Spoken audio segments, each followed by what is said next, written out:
Look. That's exactly what I didn't have to do. What was that?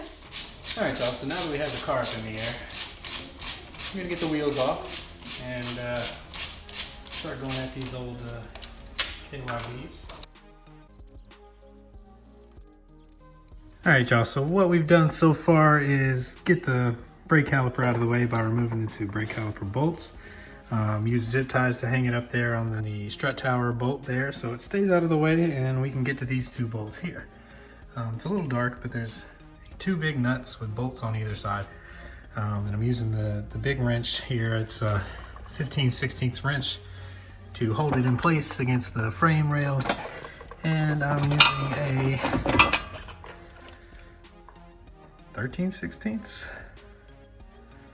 socket on the other end to loosen them. And once we're gonna leave one of these bolts in and then gonna start up the good old air compressor to use my impact wrench on these top bolts. And then we'll have this strut out and we'll be able to start putting in the yellows.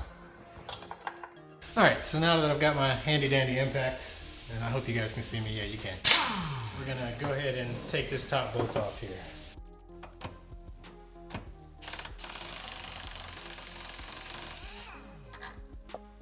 Go.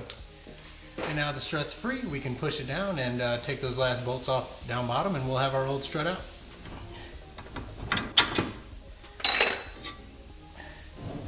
Now we have our old strut free. All right, so after going through the box, I found the instructions, which is always helpful. Not only does it give you instructions on how to compress the shocks before you put them in, but it also shows how to put them back on with the top nut.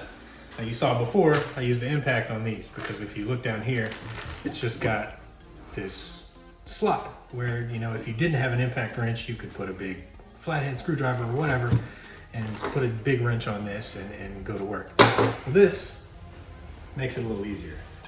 There's a nut shape at the very top of this.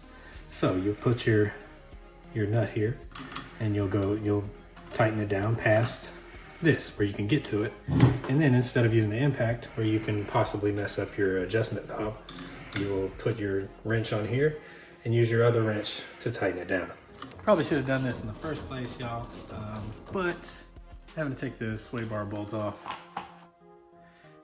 can't get the spindle down low enough to really get this shock on, so it's causing us some issues.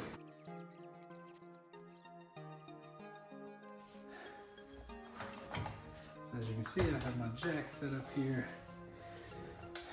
to where we can now do the dirty work.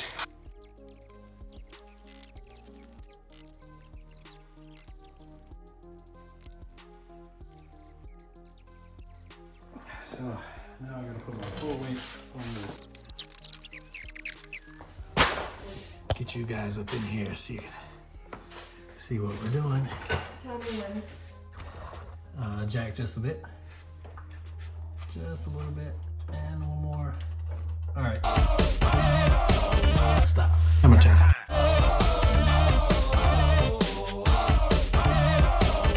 Can't touch this. All right, folks. Don't forget to do this. Put on your little plastic safety piece and your bump stop. And then if you have cast your camera place like me, go ahead and slide that spacer on there. Save yourself the trouble of having to do this all over again. All right, so now that we have our two bolts nice and tight, let's go ahead and move up here and tighten this down. All right, folks, so if it looks a little brighter in here, it's because it is. Because we got to this point last night, which you just saw, and the bolt in the package was not the right size for the top of our struts. So we fought with it, tried to force it because, you know, you think the bolt that's going to come with it is going to be the right one, but just make sure that when you go to install this, you have an M16 bolt. And make sure if you do have to buy a new bolt, if the correct bolt does not come with your KONI shocks, get a nylon locking nut. We found this one at Home Depot. I've said bolt like 40 times. I meant nut. So make sure that the right nut has come with your struts before you try to, you know, horse it on there with the wrong threads and mess up your strut. And I think we're snug there. So we've got one installed. We've got our handy dandy adjuster.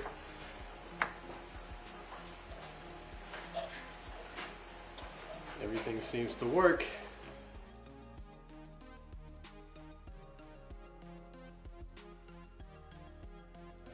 Figured since we already had the tools out, we're going to go ahead and do this side. So we got both the fronts done. So half the car is installed and half the car is KONI improved.